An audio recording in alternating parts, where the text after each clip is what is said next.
మరి ఇవాళ బస్తీలలో మా అక్కలు ఉన్నారు, వాళ్ళు సంపాదించిన రెక్కల కష్టం అంతా కరెంటు బిల్లుకే పోతుంది.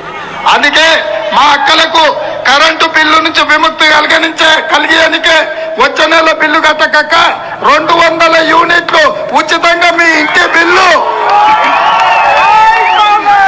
మీ ఇంటి కరెంటు బిల్లు సోనియమ్మ కడుతుంది 200 యూనిట్ల వరకు. వచ్చే నెల ఎవరు పేదోళ్ళు మీ బస్తీలలో కరెంటు బిల్లు కట్టాల్సిన పని లేదు.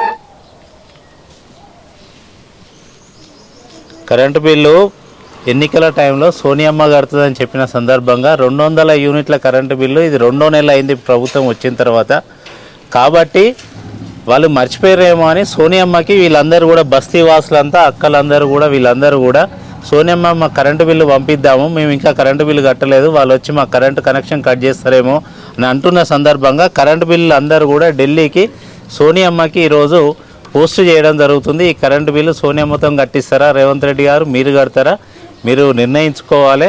పక్క రాష్ట్రంలో కర్ణాటకలో ఎట్లయితే కరెంటు బిల్లులు కడుతున్నారో అందరి కరెంటు బిల్లులు అద్దెకున్నోళ్ళైనా ఉన్నోళ్ళైనా లేనోళ్ళైనా ఏ కండిషన్ లేకుండా కర్ణాటకలో ఎట్లయితే కరెంటు బిల్లు కడుతున్నారో ఆ విధంగా తెలంగాణ రాష్ట్రంలోని అన్ని గృహాలకు కూడా ఉన్న కరెంటు బిల్లులు మీరు కట్టాలని ఈ సందర్భంగా డిమాండ్ చేస్తూ, ఈ సందర్భంగా ఈ బస్తీ నుంచి నాగోల్లో నుంచి ఈ బస్తీ నుండి అందరం కూడా ఈరోజు ఇక్కడ కరెంటు బిల్లు సోనియమ్మకి ఢిల్లీకి పోస్ట్ చేయడం జరుగుతున్నది.